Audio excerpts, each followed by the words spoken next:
saw the highest number of COVID-19 cases reported so far. Many countries in the Northern Hemisphere are seeing a concerning rise in cases and hospitalizations.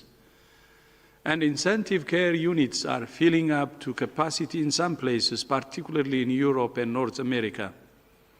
Over the weekend, a number of leaders critically evaluated their situation and took action to limit the spread of the virus. We understand the pandemic fatigue that people are feeling. It takes a mental and physical toll on everyone. Working from home, children being schooled remotely, not being able to celebrate milestones with friends and family, or not being there to mourn loved ones, it's tough and the fatigue is real. But we cannot give up. We must not give up. Leaders must balance the disruption to lives and livelihoods with the need to protect health workers and health systems as intensive care fills up. In March, health workers were routinely applauded for the personal sacrifice they were making to save lives. Many of those health workers who have themselves gone through immense stress and trauma are still on the front lines facing a fresh wave of new patients. We must do all we can to protect health workers, and the best way to do that is for all of us to take every precaution we can to reduce the risk of transmission for ourselves and others. No one wants more so-called lockdowns, but if we want to avoid them, we all have to play our part. The fight against this pandemic is everybody's business. We cannot have the economic recovery we want and live our lives the way we did before the pandemic. We can keep our kids in school. We can keep businesses open.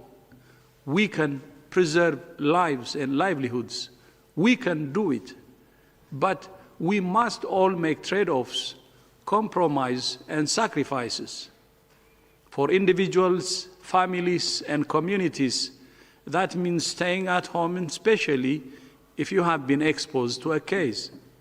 Furthermore, you continue to maintain physical distance, wearing a mask, cleaning your hands regularly, coughing away from others, avoiding crowds, or meeting friends and family outside. For governments, it means doing the same things we have been calling for since day one. Know your epidemic. Break the chains of transmission. Test extensively. Isolate and care for cases. And trace and provide supported quarantine for all contacts. With these measures, you can catch up to this virus. You can get ahead of this virus, and you can stay ahead of this virus. We say this because we have seen in many places around the world get ahead and stay ahead of the virus. There aren't magic solutions to this outbreak, just hard work from leaders at all levels of societies, health workers, contact tracers, and individuals.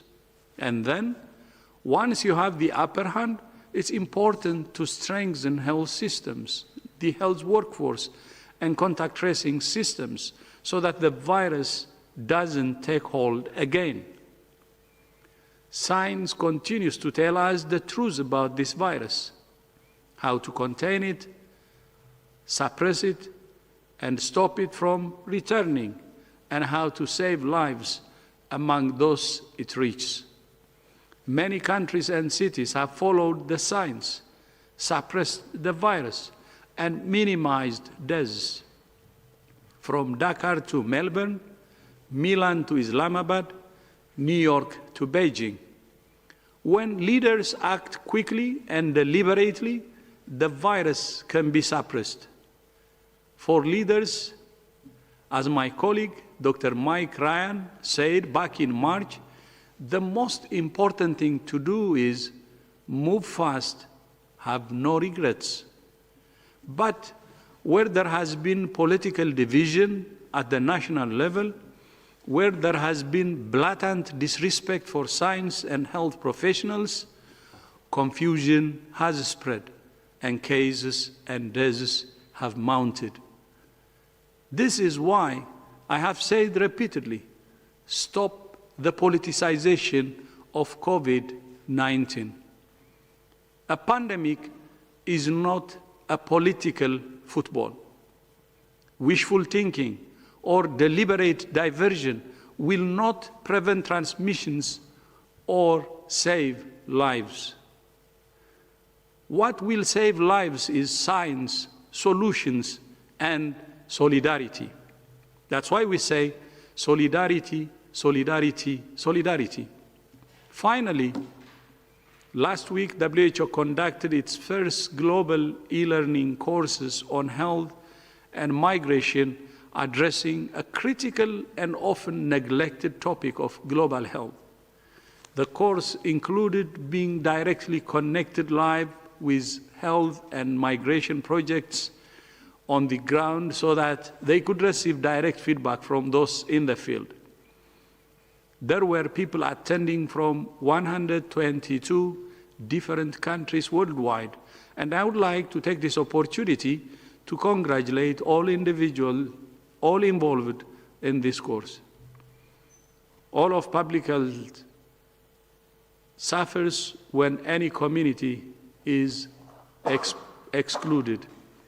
It's vital that all countries include refugees and migrants in their national policies as part of their commitment to universal health coverage. I hope the knowledge gained through this course will act as a catalyst for health policies that include migrants and refugee communities. Health for all means all. I thank you.